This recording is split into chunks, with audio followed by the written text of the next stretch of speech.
Seguimos conociendo a nuestros candidatos. Esta vez la propuesta de Somos la Capital con Marquitos Castelló. Un gusto tenerte acá para conversar un rato, para poder preguntarte algunas cosas arriba del escenario, el lugar habitual en el que siempre te vemos. Y te vemos cómodo, te vemos con tu forma de dar cariño a la gente a través de la música. ¿Cómo empezó tu contacto con la música? ¿Qué recordás? Bueno, 5 años tenía. 5 años tenía cuando papá me regaló la primera guitarra. Un poco la afinaba como podía y trataba de hacer con algunos acordes desafinados de las canciones que se me iban pegando de la radio, canciones que papá y mamá escuchaban por aquella época. Y bueno, el amor comenzó ahí, el romance con esa guitarra comenzó a los 5 años. ¿Y con la política cuándo comenzó el romance? La política para mí soy muy curioso por la política de toda la vida. Porque en definitiva papá y mamá también siempre me llevaban a reuniones políticas y reuniones que se hacían en marco de algunas campañas proselitistas de aquella época. Y bueno, eso me despertó una cierta curiosidad, la cual con el tiempo no me pude despegar de ella porque lo siento, soy muy curioso por lo que pasa en la ciudad, por lo que pasa en el país. Y esto de fabular a veces con yo esto lo haría de otra manera, o preguntarle a amigos abogados que tenía en aquel momento que por qué algunas cosas funcionan o las aristas de la ley. Todo esto siempre me preocupó y de una forma u otra hoy cuando tuve la oportunidad de hacerlo, sin lugar a duda que se me vino todo un pantallazo de mi niñez y de todas las dudas que por ahí tenía y cómo fue cambiando todo también.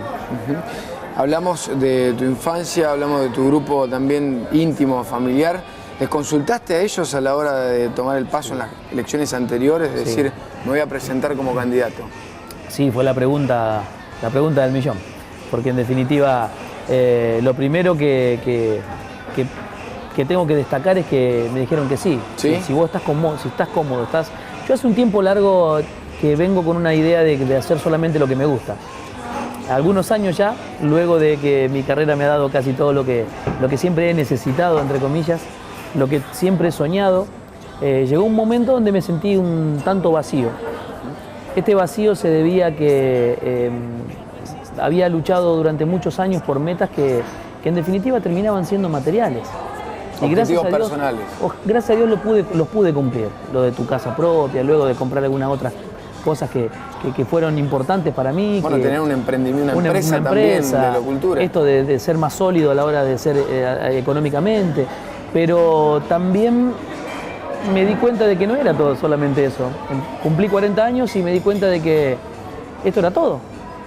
Dije, no, de ninguna manera puede ser todo, porque si no estaría experimentando este vacío.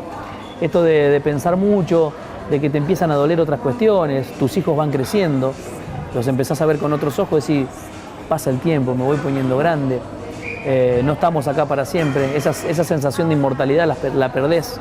15, 20 años, hasta los 25 o 30 años, te sentís inmortal. Siempre pasa. Y cuando dejás de sentirte como tal, te das cuenta de que las cosas más importantes no eran las que iban en el bolsillo. Así que bueno, en eso empezamos a charlar con la familia, a darnos cuenta de que todo lo que pasa nos pasa. De que no es una película que estamos viendo por la televisión, las cosas que le suceden a la gente. Y el contacto con la gente a través de la música. Totalmente. Mucha gente de todos los ámbitos. Sí, porque vengo emparentado con esto del trabajo social porque me ha tocado participar en infinidad de eventos en los cuales pudimos participar y acompañar a causas muy justas. Causas que más de la mitad ha llegado a buen puerto y hemos podido lograr los objetivos, como lograr operaciones que eran de mucho costo, otras personas que tenían que viajar a Cuba, algunas otras a Estados Unidos para poder operarse. Algunos casos también puntuales en la familia que también han hecho de que podamos despertar la solidaridad de algunos otros y vinieron. Esta cadena de favores, esto de dar y recibir, bueno, me fue un poquito la piel de gallina porque lo veo y lo siento así, lo vivo así. Sé que lo que damos vuelve multiplicado y soy muy cuidadoso de lo que doy y de lo que emprendo. Y bueno, la política es una herramienta. Algunos me decían, sí, creo en la política, fervientemente, porque en definitiva muchos me han dicho y me lo han dicho hasta hace muy poco tiempo atrás, la política es sucia, querido, tené cuidado, porque contamina. Entonces me hicieron pensar mucho y la respuesta es sencilla. En la política, en la vida, en la música, en el deporte, quien define es uno. Si sos honesto, vas a ser honesto en la política, en la vida y en el fútbol y en donde tú quieras. Porque en definitiva es una cuestión de actitudes, es una cuestión de formación, es ver de qué madera estás hecho. ¿Cuáles son tus fines?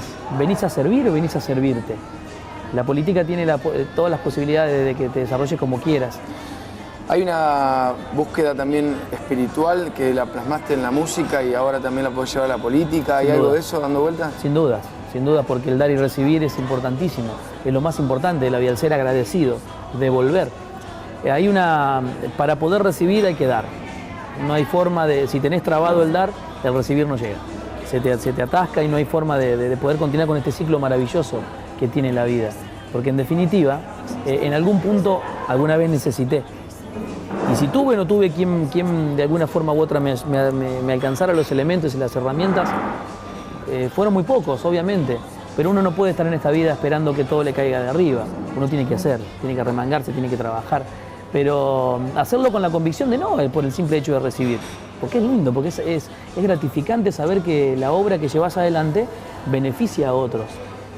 Como te decía hoy, soy de los que piensan que entre todos hacemos ese famoso Dios del que tanto hablamos. No creo en ese señor barbudo sentado en un trono que dice vos sí, vos no. No, creo que Dios es mucho más profundo que eso, que una imagen de alguien sentado en un trono. Gracias, Marcos. Un placer.